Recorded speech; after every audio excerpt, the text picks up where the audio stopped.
જય શ્રી કૃષ્ણ। આજે હું શાક ચાપડી બનાવવાની છું, તો એના માટે મેં સૌપ્રથમ આપણે શાક બનાવવાનું છે, તો બધા રીંગણ, બટેટા, ફુલાવર, કૂણો ગુવાર આ બધું લઈ લીધું છે। આપણે લીલા વટાણા પણ નાખવાના છે, તો બધું શાકભાજી છે એને ઝીણું સમારી લેવાનું છે અને એના માટે શાકના પ્રમાણમાં તેલ મૂકી એમાં રાઈ નાખી,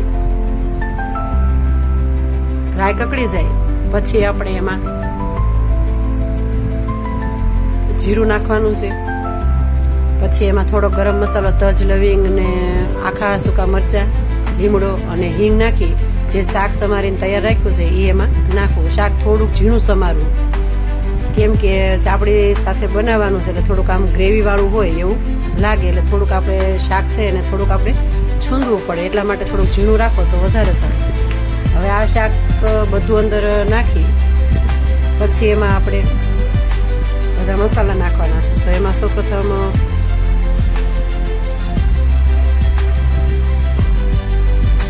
હળદર, લાલ મરચું, ગરમ મસાલો, ધાણા જીરું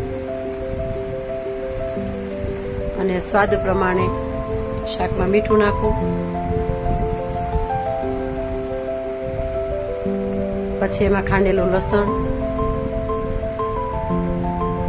આ બધું મસાલા નખાઈ ગયા પછી શાકને આપણે સારી રીતે મિક્સ કરી અને તેલમાં સાતળું, એક ટમેટું નાખવું સુધારી ઝીણું અને પાણી ઝાઝું નાખવાનું છે, કેમ કે રસાવાળું શાક કરવાનું છે એટલા માટે આપણે થોડુંક વધારે પાણી નાખવું અને પછી કુકરને બંધ કરી 3 કે 4 સીટી થવા દેવી।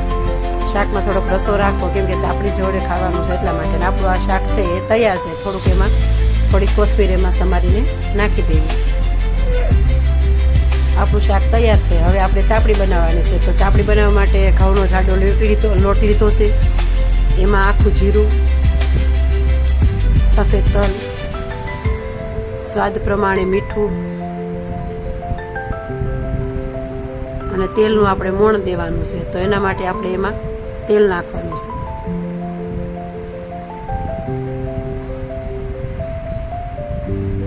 તેલ નાખી અને આપણે સરખી રીતે આ બધું મિક્સ કરી દેવાનું છે, એટલે મોણ દઈ દેવાનું છે અને આપણે પછી એનો આપણે લોટ બાંધી લેવાનો છે। તો લોટ બાંધવામાં આપણે થોડું થોડું પાણી નાખવું, બહુ રોટલીનો લોટ જેવો ઢીલો લોટ નથી કરવાનો, આપણે ભાખરીનો લોટ કરીએ એવો કડક લોટ બાંધવાનો છે, જેથી કરીને ચાપડી છે એ ક્રિસ્પી અને સારી બને।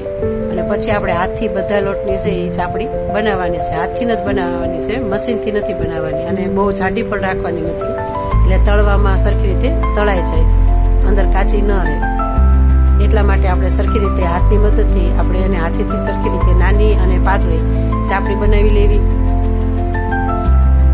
અને આપણે તેલ એના માટે આપણે ગરમ મૂકી દેવું, એને તળતા તેલમાં આપણે તળવાની છે।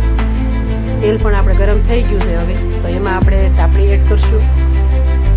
ચાપડી બંને બાજુ ફેરવવા માટે ચમચો લેવો, જેથી કરીને તેલ બહુ ઉડે નહીં, વજન હોય એટલે આપણે થપશારાનું થાય તો તેલ ઉડે તો દાઝવાની પણ શક્યતાઓ રહેશે, તો એટલા માટે આપણે ચમચો લેવો, એટલે એક એક ચાપડી આપણે સરખી રીતે આપણે ફેરવી શકીએ બંને બાજુ। અને ગેસની ફ્લેમ છે એ મીડિયમ રાખવી, ધીમા તાપે થશે ચાપડી તો વધારે ક્રિસ્પી અને અંદર જરા પણ કાચી નહીં રહે, બાળકોને પણ ખૂબ જ ભાવે અને તમે ચા નાસ્તામાં પણ આવી ચાપડી છે એ બનાવી શકો સવારમાં। અને આપણી આ ચાપડી છે એ સરખી રીતે બ્રાઉન રંગની થાય અને ક્રિસ્પી થાય ત્યાં સુધી રાખવી। તમે લોકો આ ચાપડી છે એને કેવી રીતે બનાવો છે તે ચોક્કસથી અમને કહેજો, લાઈક કરજો, અમારો વિડીયો ગમે તો કોમેન્ટ કરજો અને શેર કરજો, અને તમે કયા ગામથી આ જોવો છો એ તમારા ગામનું નામ ચોક્કસ જણાવજો।